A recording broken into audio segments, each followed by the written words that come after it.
Hello बच्चों, कैसे हो आप लोग? अच्छे होंगे बेटा। बेटा पिछले वीडियो में मैंने आपको कराया था ममता चैप्टर के अभ्यास प्रश्न, ठीक है। और आज मैं आपके लिए लेकर के आई हूँ पद्म लाल पूर्णालाल बख्शी जी का चैप्टर है आपका क्या लिखूँ, ठीक है। तो जान लेते हैं हम पद्म लाल पूर्णालाल बख्शी जी का चैप्टर क्या लिखूँ, ठीक है। तो इसमें क्या कह रहे हैं बख्शी जी, सोचते हैं मैं क्या लिखूँ, ठीक है। तो वो क्या कहते हैं, मुझे आज लिखना ही पड़ेगा।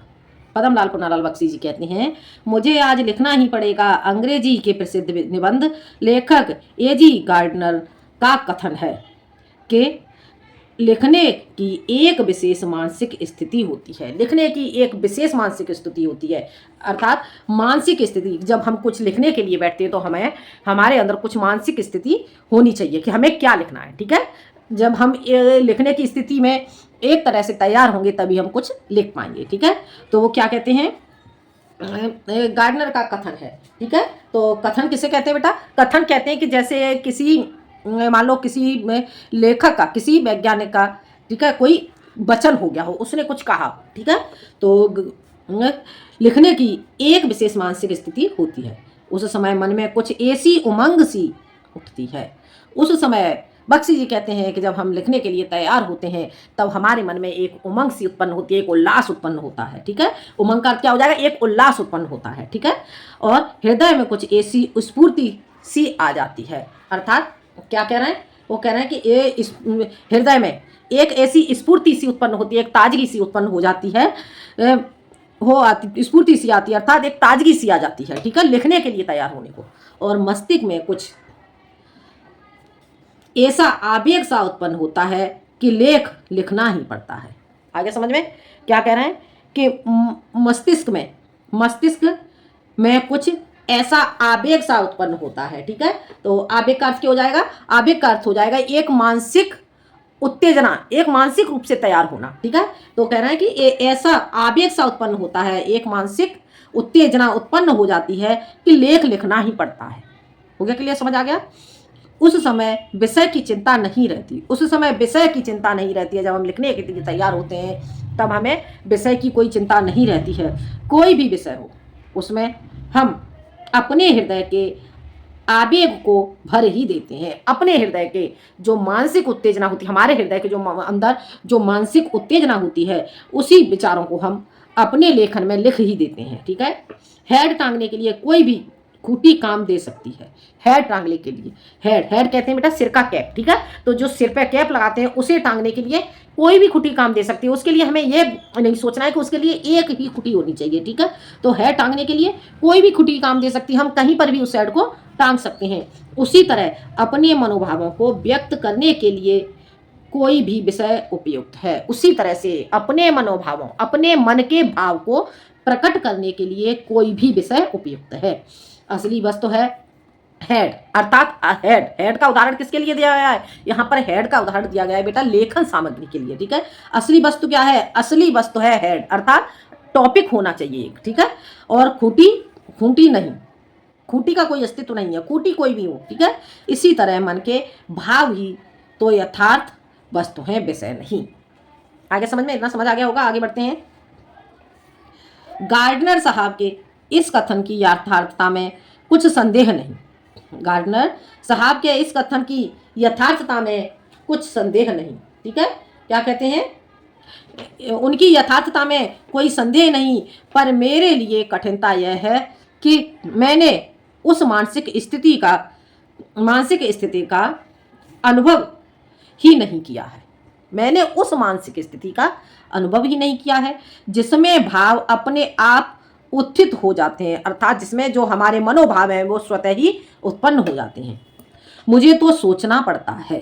तो वो कह रहे हैं, पद्मलाल पुन्नालाल बख्शी जी कह रहे हैं, तो मुझे तो लिखने के लिए कुछ सोचना पड़ता है, चिंता करनी पड़ती है, परिश्रम करना पड़ता है।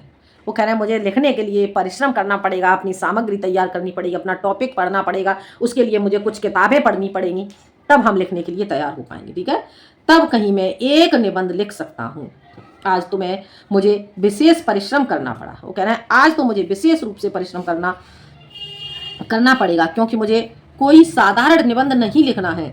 आज मुझे नमिता और अमिता के लिए आदर्श निबंध लिखना होगा। ये नमिता और अमिता नाम की दो लड़कियां हैं। तो पद्मलाल पुन्नालाल बख्शी जी कहते हैं कि नमिता और अमिता के लिए मुझे ये आदर्श निबंध लिखना होगा। ठीक है। नमिता का आदेश है कि मैं दूर के ढोल सुहावने होते हैं इस विषय पर लिखूं। ठीक है। नमिता का आदेश क्या है? नमिता चाहती है कि जो दूर के ढोल सुहावने होते हैं इस विषय पर लिखूं, और अमिता का आग्रह है कि मैं समाज सुधार पर लिखूं। अमिता का क्या आग्रह है? अमिता चाहती है कि मैं समाज सुधार पर लिखूं। ये दोनों ही विषय परीक्षा में आ चुकी हैं और उन दोनों पर आदर्श निबंध लिखकर मुझे उन दोनों को निबंध रचना का रहस्य समझाना पड़ेगा। आगे समझ में? वो कह रहे हैं कि दोनों ही विषय परीक्षा में आ चुके हैं और उन दोनों पर आदर्श निबंध लिखकर मुझे उन दोनों को निबंध रचना का रहस्य समझाना पड़ेगा। हो गया क्लियर? समझ आ गया? आगे देखते हैं। दूर के ढोल सुहावने अवश्य होते हैं, पर क्या वे इतने सुहावने होते हैं कि उन पर 5 पेज लिखे जा सकें? पद्मलाल पुन्नालाल बख्शी जी कहते हैं कि दूर के ढोल सुहावने तो होते हैं, पर इतने सुहावने नहीं होते हैं कि उन पर इतने सुहावने भी नहीं होते हैं कि उन पर 5 पेज आसानी से लिखे जा सकें। इसी प्रकार समाज सुधार की चर्चा अनादि काल से लेकर आज तक होती आ रही है। इसी प्रकार समाज सुधार की चर्चा अनादि काल से लेकर आज तक होती आ रही है और जिसके संबंध में बड़े बड़े विज्ञों में भी विरोध है। ठीक है। वो क्या कह रहे हैं कि जिसके संबंध में बड़े बड़े विज्ञों का अर्थ क्या हो गया बेटा? बड़े बड़े विद्वानों। ठीक है। बड़े बड़े विद्वानों में भी विरोध है। उसको मैं 5 पेज कैसे लिखूं? उसके लिए मैं 5 पेज कैसे लिख सकता हूं? मैंने सोचा कि सबसे पहले निबंध शास्त्र के आचार्यों की सम्मति जान लूं। निबंध शास्त्र के, वो कहते हैं, बख्शी जी कहते हैं कि मैंने सोचा सबसे पहले मैं निबंध शास्त्र के आचार्यों की सम्मति का अर्थ हो जाता है सहमति। ठीक है बेटा। सहमति जान लूं। पहले यह तो समझ लूं कि आदर्श निबंध है क्या और वह कैसे लिखा जाता है। आदर्श निबंध क्या चीज है और वह किस प्रकार से लिखा जाता है। आगे समझ में? तब फिर मैं भविष्य की चिंता करूंगा। उसके बाद मैं भविष्य की चिंता करूंगा। इसलिए मैंने निबंध शास्त्र के कई आचार्यों की रचनाएं देखी। हो गया क्लियर? आगे देखते हैं। एक विद्वान का कथन है कि निबंध छोटा होना चाहिए। एक विद्वान का क्या कहना है? एक विद्वान का कहना है कि निबंध छोटा होना चाहिए। छोटा निबंध बड़े की अपेक्षा अधिक अच्छा होता है। छोटा निबंध बड़े की अपेक्षा अधिक अच्छा होता है क्योंकि बड़े निबंध में रचना की सुंदरता नहीं बनी रह सकती। इस कथन को मान लेने में ही मेरा लाभ है। मुझे छोटा ही निबंध लिखना है, बड़ा नहीं। वो कहते हैं मुझे छोटा ही निबंध लिखना है, बड़ा नहीं। पर लिखूं कैसे? निबंध शास्त्र के उन्हीं आचार्य महोदय का कथन है कि निबंध के 2 प्रधान अंग हैं। निबंध के 2 प्रधान अंग हैं और वे प्रधान अंग कौन कौन से हैं? सामग्री और शैली। निबंध की सामग्री तैयार होनी चाहिए और उसकी शैली। पहले तो मुझे सामग्री एकत्रित करनी होगी। निबंध लिखने से पहले हमें उसकी सामग्री एकत्रित करनी होगी। विचार समूह संचित करना होगा। संचित का अर्थ क्या हो जाएगा बेटा? जमा करना। ठीक है। विचार समूह हमें संचित करना होगा। इसके लिए मुझे मनन करना चाहिए। यह तो सच है कि जिसने जिस विषय का अच्छा अध्ययन किया है। क्या कह रहे हैं बख्शी जी? यह तो सच है कि जिसने जिस विषय का अच्छा अध्ययन किया है उसके मस्तिष्क में उस विषय के विचार आते हैं। जिस विषय का अच्छा अध्ययन किया जाता है उसके मस्तिष्क में उस विषय के विचार आते हैं। पर यह कौन जानता था कि दूर के ढोल सुहावने पर भी निबंध लिखने की आवश्यकता होगी। वो कहते हैं यह कौन जानता था कि दूर के ढोल सुहावने पर भी निबंध लिखने की आवश्यकता होगी। यदि यह बात पहले ज्ञात होती तो पुस्तकालय में जाकर इस विषय का अनुसंधान कर लेता। वो क्या कह रहे हैं कि यदि यह बात पहले पता होती तो मैं पुस्तकालय में जाकर इस विषय के बारे में कुछ पढ़ लेता, कुछ जानकारी ले लेता।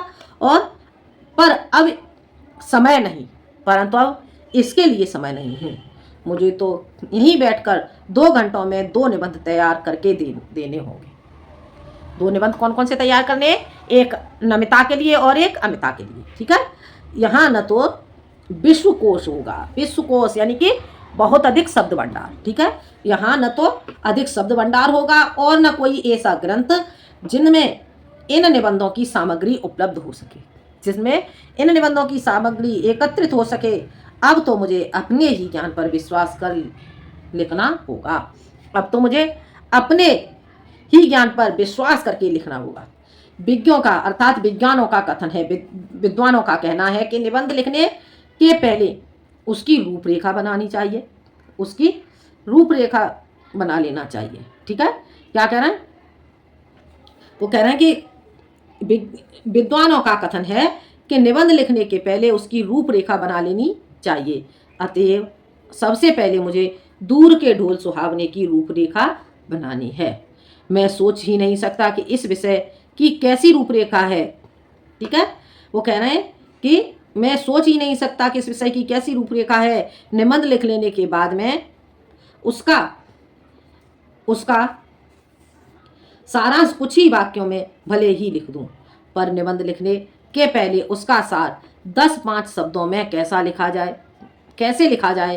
क्या सचमुच हिंदी के सब विद्वान लेखक पहले से अपने अपने निबंधों के लिए रूपरेखा तैयार कर लेते हैं? आगे समझ में? वो कह रहे हैं कि क्या सचमुच हिंदी के सभी विद्वान लेखक पहले से अपने अपने निबंधों के लिए रूपरेखा तैयार कर लेते हैं? एजी गार्डनर को तो अपने लेखों का शीर्षक बनाने में ही सबसे अधिक कठिनाई होती है। उन्होंने लिखा है कि मैं लेख लिखता हूँ। गार्डनर जी क्या कहते हैं? गार्डनर जी कह रहे हैं, दिखाई दे रहा है बेटा? गार्डनर जी कह रहे हैं कि मैं लेख लिखता हूँ और शीर्षक देने का भार मैं अपने मित्र पर छोड़ देता हूँ। उन्होंने यह भी लिखा है कि शेक्सपियर को भी नाटक लिखने में इतनी कठिनाई न हुई होगी जितनी कठिनाई नाटकों के नामकरण में होगी। आगे समझ में? तभी तो घबराकर नाम न रख सकने के कारण उन्होंने अपने एक नाटक का नाम रखा जैसा तुम चाहो। क्या नाम रख दिया उन्होंने अपने एक नाटक का? जैसा तुम चाहो। इसलिए मुझसे तो यह रूपरेखा तैयार न होगी। आगे समझ में? आगे कहते हैं बख्शी जी, अब मुझे शैली निश्चित करनी है। अब मुझे क्या करना है? बख्शी जी कह रहे हैं कि अब मुझे शैली निश्चित करनी है। आचार्य महोदय का कथन है, आचार्य महोदय का कहना है कि भाषा में प्रवाह होना चाहिए, भाषा में वेग होना चाहिए, ठीक है। इसके लिए वाक्य छोटे छोटे हों पर एक दूसरे से संबद्ध हों, एक दूसरे से संबंधित हों। वाक्य छोटे छोटे हों परंतु वाक्य छोटे छोटे होने के साथ साथ ही एक दूसरे से संबंधित होने चाहिए। यह तो बिल्कुल ठीक है, मैं छोटे छोटे वाक्य अच्छी तरह लिख सकता हूँ, पर मैं हूँ मास्टर। कहीं नमिता और अमिता यह न समझ बैठे कि मैं यह निबंध बहुत छोटी अक्ल वालों के लिए लिख रहा हूँ। आगे समझे? बख्शी जी क्या कहते हैं कि मैं तो एक मास्टर हूँ, कहीं नमिता और अमिता यह न समझ बैठे कि मैं यह निबंध बहुत छोटी अक्ल वालों के लिए लिख रहा हूँ। अपनी विद्वता यानी कि विद्वानता, ठीक है, तो का प्रदर्शन करने के लिए, अपना गौरव स्थापित करने के लिए यह आवश्यक है कि वाक्य कम से कम आधे पृष्ठ में तो समाप्त हों। आगे समझ में? आधे पृष्ठ में तो समाप्त हों।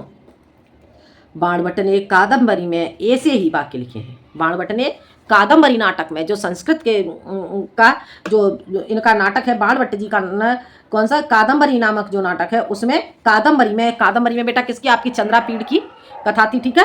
तो कादम्बरी में बाणभट्ट ने कादम्बरी में ऐसे ही वाक्य लिखे हैं। वाक्यों में कुछ अस्पष्टता भी चाहिए, क्योंकि यह अस्पष्टता या दुर्बोधता गंभीर ला देती है। दुर्बोधता यानी कि दुर्बोधता का अर्थ क्या हो जाएगा बेटा?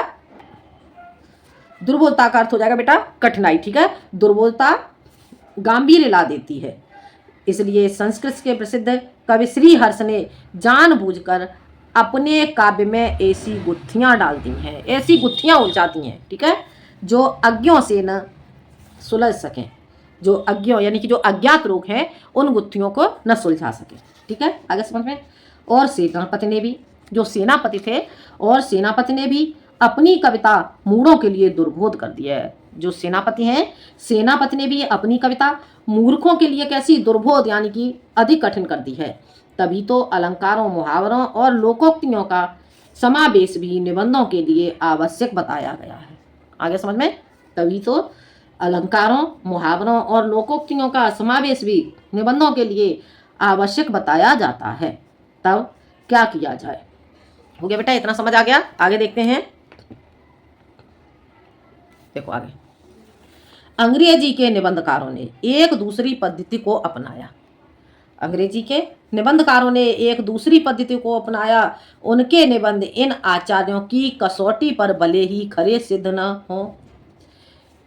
इन आचार्यों के उनके निबंध इन आचार्यों की कसौटी पर भले ही खरे सिद्ध न हो, पर अंग्रेजी साहित्य में उनका मान अवश्य है। हो गया क्लियर? उस पद्धति के जन्मदाता मार्टेन समझे जाते हैं। उस पद्धति के जन्मदाता कौन समझे जाते हैं? मार्टेन समझे जाते हैं। उन्होंने स्वयं जो कुछ लिखा, सुना और अनुभव किया, उसी को अपने निबंधों में लिपिबद्ध कर दिया। आगे समझ में? उन्होंने जो कुछ भी समझा, जो कुछ भी सुना, उन्होंने अपने निबंधों में उसी को लिपिबद्ध कर दिया। ऐसे निबंधों की सबसे बड़ी विशेषता यह है कि वे मन की स्वच्छंद रचनाएं हैं। वे मन की स्वच्छंद रचनाएं हैं। आगे समझ में बेटा? स्वच्छंद का अर्थ क्या हो गया? बंधनहीन, उन पर कोई भी अंकुश नहीं है। ठीक है? तो क्या कहते हैं? वो कह रहे हैं कि ऐसे निबंधों की सबसे बड़ी विशेषता यह है कि वे मन की स्वच्छंद रचनाएं हैं, बंधनहीन रचनाएं हैं, यानी उन पर कोई अंकुश नहीं है। उनमें न कवि की उदात्ता कल्पना रहती है, उनमें न कवि की उदात्ता कल्पना रहती है। ठीक है? तो उदात्ता का अर्थ क्या हो जाएगा बेटा? इसमें उदात्ता का अर्थ हो जाएगा बेटा श्रेष्ठ। ठीक है? उनमें न कवि की कोई कल्पना रहती है, अर्थात ना ही उनमें कवि की कोई श्रेष्ठता रहती है। ठीक है? और न कोई कल्पना रहती है। आगे समझ में? उनमें न कवि की कोई श्रेष्ठता, उदात्ता का अर्थ हो गया श्रेष्ठता रहती है, न उनकी कोई कल्पना रहती है, न आख्यायिका लेखक की सूक्ष्म दृष्टि, न आख्यायिका लेखक की सूक्ष्म दृष्टि। आख्यायिका का अर्थ क्या हो गया? आख्यायिका का अर्थ हो जाएगा बेटा कोई लंबी कहानी। ठीक है? तो क्या कह रहे हैं? न आख्यायिका और न लेखक की सूक्ष्म दृष्टि। आख्यायिका का अर्थ हो गया न कोई लंबी कहानी रहती है और न उसमें लेखक की कोई सूक्ष्म दृष्टि यानी कि कोई छोटी दृष्टि होती है। ठीक है? और न विज्ञों की गंभीर तर्कपूर्ण विवेचना, और न ही विद्वानों की कोई तर्कपूर्ण विवेचना होती है, यानी कि विद्वानों के द्वारा उस पर अनेकों प्रकार के तर्क वितर्क किए जाएं। ठीक है? उनमें लेखक की सच्ची अनुभूति रहती है। उनमें लेखक की सच्ची अनुभूति रहती है। उनमें उनके सच्चे भावों की सच्ची अभिव्यक्ति होती है। उनमें उसके सच्चे भावों की यानी कि उसमें उनके सच्चे भावों की अभिव्यक्ति होती है। देखो एक बार यहाँ से देख लो, उनमें लेखक की सच्ची अनुभूति रहती है। अनुभूति का अर्थ क्या हो जाएगा बेटा? अनुभूति का अर्थ हो जाएगा जो कुछ अनुभव किया जाए। ठीक है? जो अनुभव किया जाए। ठीक है? तो उसे कहेंगे उनमें लेखकों की सच्ची अनुभूति, अर्थात जो अनुभव किया हुआ हो ऐसी कोई कहानी होती है। उनमें उसके सच्चे भावों की सच्ची अभिव्यक्ति होती है। ठीक है बेटा? और अभिव्यक्ति का अर्थ क्या हो जाएगा? विचारों को प्रकट करना। ठीक है? अनेकों विचारों को प्रकट करना। ठीक है? तो उनमें उसके सच्चे भावों की सच्ची अभिव्यक्ति होती है, यानी कि विचारों को सच्चे रूप से प्रकट करना होता है। ठीक है? उनमें उसका उल्लास रहता है। उनमें उसका उल्लास रहता है। ठीक है? तो उल्लास क्या होता है बेटा? उल्लास का अर्थ हो जाएगा उसमें उनकी प्रसन्नता होती है। ठीक है? आगे समझ में? उल्लास का अर्थ क्या हो जाएगा? जैसे उमंग, अभी मैंने आपको बताया था। ठीक है? उल्लास रहता है। ये निबंध तो उस मानसिक स्थिति में लिखे जाते हैं जिसमें न ज्ञान की गरिमा रहती है और न कल्पना की महिमा। आगे समझ में? न ज्ञान की गरिमा रहती है और न कल्पना की महिमा, जिसमें हम संसार को अपनी दृष्टि से देखते हैं। जिसमें हम संसार को अपनी ही दृष्टि के द्वारा देखते हैं और अपने ही भाव से ग्रहण करते हैं और अपने भावों के द्वारा ही ग्रहण करते हैं। तब इसी पद्धति का अनुसरण कर मैं भी क्यों न निबंध लिखूं। तो बख्शी जी कहते हैं कि तो फिर मैं भी इसी पद्धति का अनुसरण करके करके क्यों ना मैं निबंध लिखूं, पर मुझे तो 2 निबंध लिखने हैं। वो सोचते हैं कि लेकिन मुझे तो 2 निबंध लिखने होंगे। ठीक है, मुझे अमीर खुसरो की एक कहानी याद आई। वो कह रहे हैं कि मुझे अमीर खुसरो की एक कहानी याद आई। कौन सी कहानी याद आई? एक बार प्यास लगने पर वे एक कुएं के पास पहुंचे। ठीक है, एक बार प्यास लगने पर वे एक कुएं के पास पहुंचे। वहां 4 औरतें पानी भर रही थीं। पानी मांगने पर पहले उनमें से एक ने खीर पर कविता सुनने की इच्छा प्रकट की। आगे समझ में? वो क्या कह रहे हैं? वो कह रहे हैं कि मुझे अमीर खुसरो की एक कहानी याद आ गई। अमीर खुसरो एक बार उन्हें प्यास लगी और वो पानी पीने के लिए एक कुएं के पास पहुंचे। वहां 4 औरतें पानी भर रही थीं। पानी मांगने पर पहले उनमें से एक ने खीर पर कविता सुनने की इच्छा प्रकट की, दूसरी ने चरखे पर। पहली ने खीर पर और दूसरी ने चरखे पर, तीसरी ने कुत्ते पर और चौथी ने ढोल पर। तो अमीर खुसरो प्रतिभावान थे। अमीर खुसरो कैसे थे? अमीर खुसरो अत्यधिक प्रतिभावान थे। उन्होंने एक ही पद में चारों की इच्छाओं की पूर्ति कर दी। उन्होंने एक पद पढ़ा और एक ही पद में उन्होंने चारों की इच्छाओं की पूर्ति कर दी। और उन्होंने क्या कहा? उन्होंने कहा, खीर पकाई जतन से। खीर पकाई जतन से, अनेकों प्रयत्नों के द्वारा खीर पकाई। चरखा दिया चला और चरखा चला दिया। आया कुत्ता खा गया, तू बैठी ढोल बजाए। कुत्ता आया और कुत्ता खीर को खा गया और तू बैठी ढोल बजा। मुझ में खुसरो की प्रतिभा नहीं है। बख्शी जी कहते हैं कि मुझ में, यानी कि मेरे अंदर खुसरो जैसी प्रतिभा नहीं है, पर उनकी इस पद्धति को स्वीकार करने से मेरी कठिनाई आधी रह जाती है। वो कहते हैं कि मेरे अंदर अमीर खुसरो जैसी प्रतिभा तो नहीं है, लेकिन उनकी इस पद्धति को स्वीकार करने से मेरी कठिनाई आधी रह जाती है। आगे समझ में? मैं भी एक निबंध में इन दोनों विषयों का समावेश कर दूंगा। वो कहते हैं कि मैं भी एक निबंध लिखूंगा और एक निबंध में ही इन दोनों विषयों का समावेश कर दूंगा। एक ही ढोल से 2 चिड़िया मार लूँगा। वो कहते हैं कि एक ही डेला फेंक कर और उससे 2 चिड़िया मार लूँगा। आगे समझ में? आगे, दूर के ढोल सुहावने होते हैं। बख्शी जी कहते हैं कि दूर के ढोल सुहावने होते हैं क्योंकि उनकी कर्कशता दूर तक नहीं पहुंचती। ठीक है, क्या कह रहे हैं? वो कह रहे हैं कि उनकी कर्कशता दूर तक नहीं पहुंचती। ठीक है, तो कर्कशता का अर्थ क्या हो जाएगा? कर्कशता का अर्थ होता है बेटा, कर्कशता का अर्थ हो जाएगा कठोरता। ठीक है, तो वो कह रहे हैं कि उनकी कठोरता दूर तक नहीं पहुंचती। ठीक है, आगे देखते हैं। जब ढोल के पास बैठे हुए लोगों के कान के पर्दे फटते रहते हैं।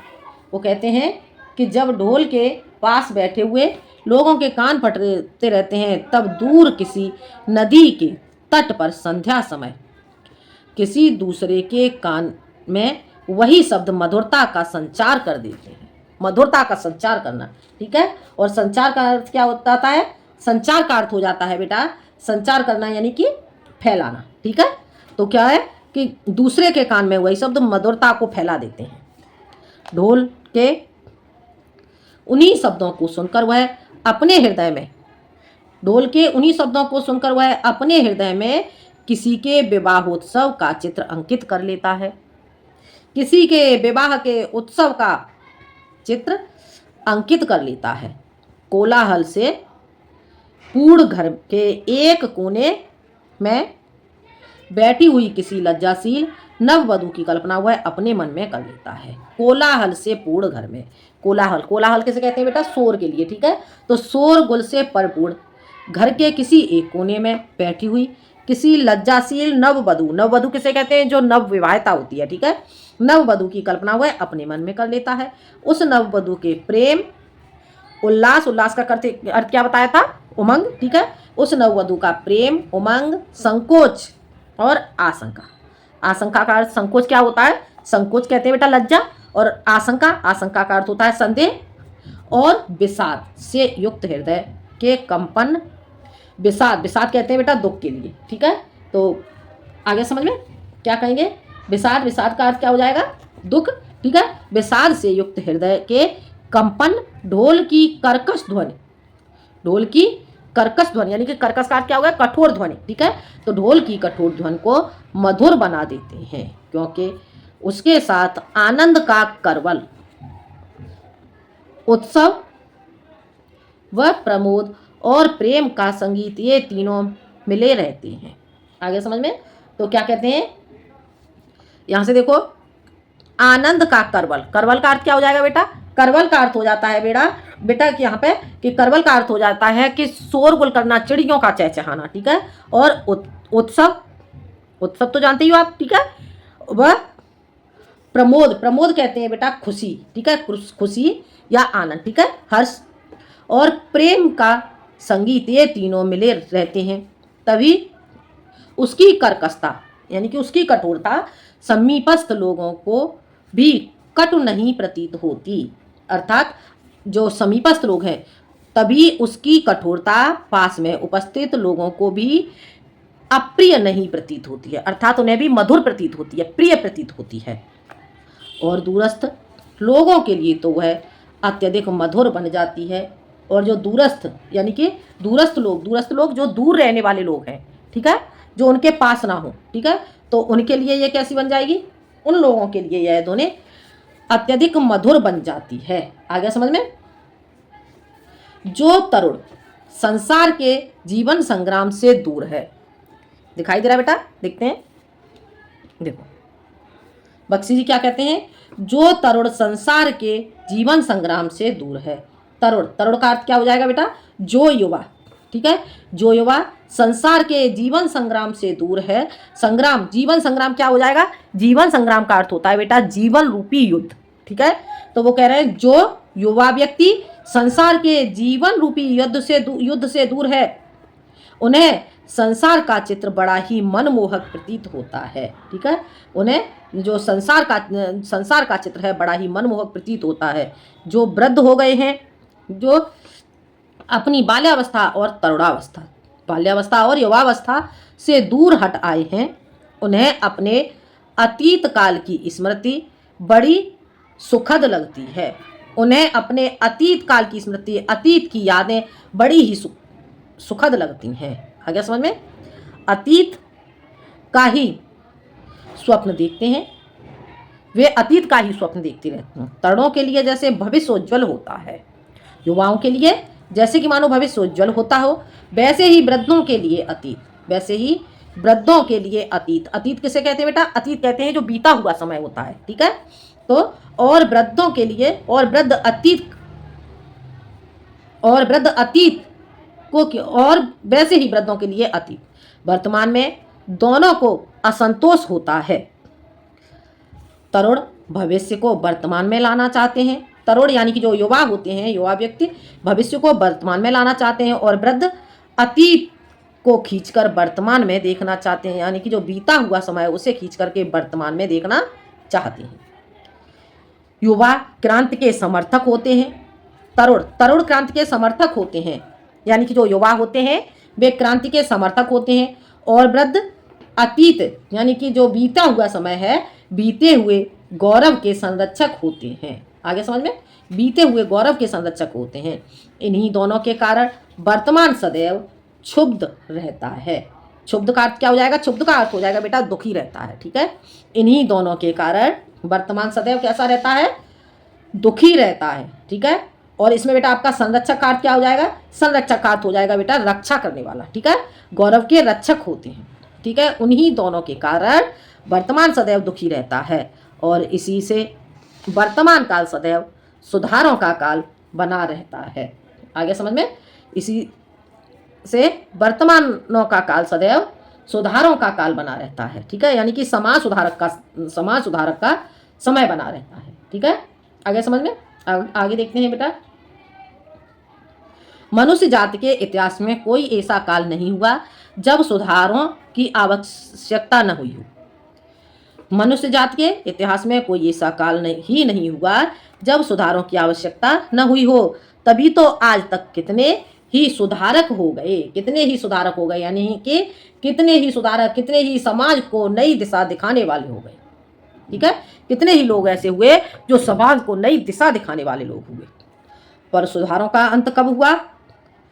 भारत के इतिहास में बुद्धदेव, महावीर स्वामी, नागार्जुन, शंकराचार्य, कबीर, नानक, राजा राम मोहन राय, स्वामी दयानंद और महात्मा गांधी में ही सुधारकों की गणना समाप्त नहीं होती। सुधारकों का दल यानी कि सुधारकों का समूह,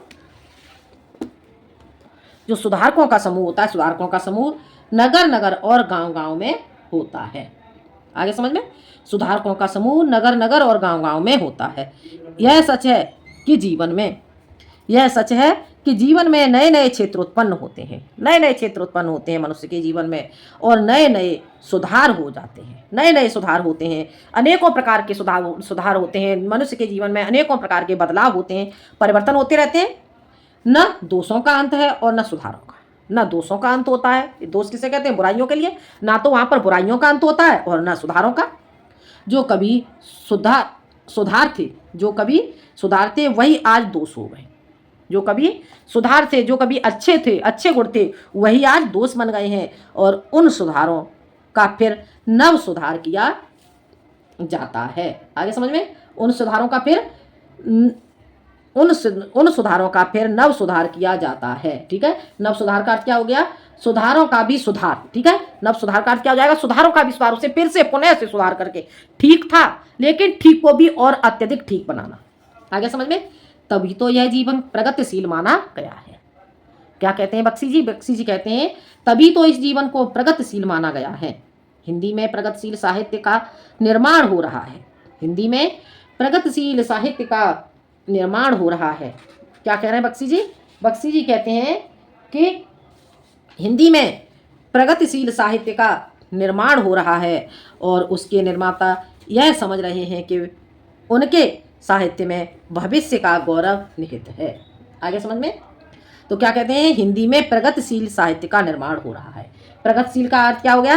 प्रगतिशील का अर्थ हो जाता है बेटा कि प्रगति करने वाला, आगे बढ़ने वाला। हिंदी में प्रगतिशील साहित्य का निर्माण हो रहा है, आगे बढ़ने के लिए प्रगति हो रही है। ठीक है, और उसके निर्माता यह समझ रहे हैं, यानी कि बनाने वाले, उसका निर्माण करने वाले। कौन?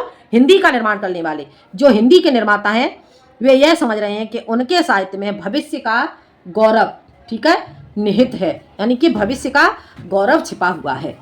आगे समझ में, आगे देखते हैं।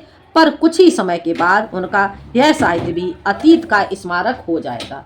कुछ समय बाद उनका यह साहित्य भी अतीत का स्मारक हो जाएगा। स्मारक का अर्थ क्या हो जाएगा? स्मारक का अर्थ होता है बेटा यादगार। ठीक है, यादगार बन जाएगा। ठीक है, पर कुछ ही समय में के बाद उनका यह साहित्य भी एक यादगार के रूप में बनकर रह जाएगा। और आज जो तरुण हैं, यानी कि आज जो युवा हैं, वही वृद्ध होकर के अतीत का स्वप्न देखेंगे, यानी कि जो बीता हुआ समय है, बीते हुए समय का स्वप्न देखेंगे। आगे समझ में, वही जो आज युवा है, आज जो तरुण है, यानी कि जो आज युवा व्यक्ति हैं, वही वृद्ध होकर के बीते हुए समय के गौरव का स्वप्न देखेंगे। उनके स्थान में तरुणों का फिर दूसरा दल आ जाएगा। उनके स्थान पर वो चले जाएंगे और उनके स्थान पर युवाओं का पुनः दूसरा दल आ जाएगा, जो भविष्य का स्वप्न देखेगा। जो भविष्य का स्वप्न देखेगा, दोनों के ही स्वप्न सुखद होते हैं, क्योंकि दूर के ढोल सुहावने होते हैं। आगे समझ में बेटा? तो ये था बेटा आपका पद्मलाल पुन्नालाल बख्शी जी का चैप्टर, आपका क्या लिखूं। ठीक है बेटा, तो ये चैप्टर बेटा आपको समझ में आ गया होगा। बेटा आपको वीडियो पसंद आए तो लाइक करें, शेयर करें और सब्सक्राइब करें। आज के लिए इतना ही, मिलते हैं हम अगले वीडियो में एक नए टॉपिक के साथ। जब तक के लिए धन्यवाद।